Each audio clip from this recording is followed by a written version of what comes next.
Ganito itsura na naalimpungatan tas hindi ka na makabalik ng tulog, kaya ang ginawa mo, nagrepa ka na lang ng sauce na gagamitin sa pagtitinda mo. Ganito pala ang diskarte ko pag magre-repack ako ng sauce dun sa aking mga lagayan. Ang una kong ginagawa, kukuha muna ako ng isang plastic, tapos saka ko lalagyan siya ng sauce.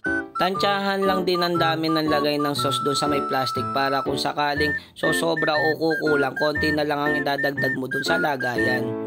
Nagsalin na din ako dito ng siopaw sauce.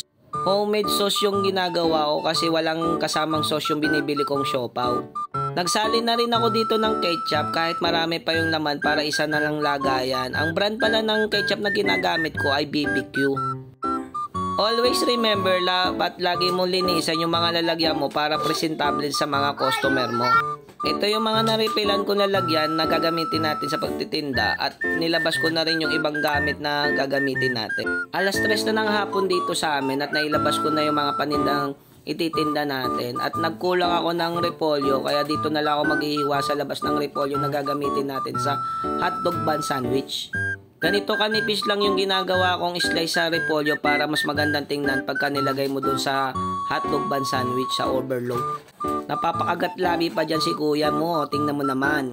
Yummy!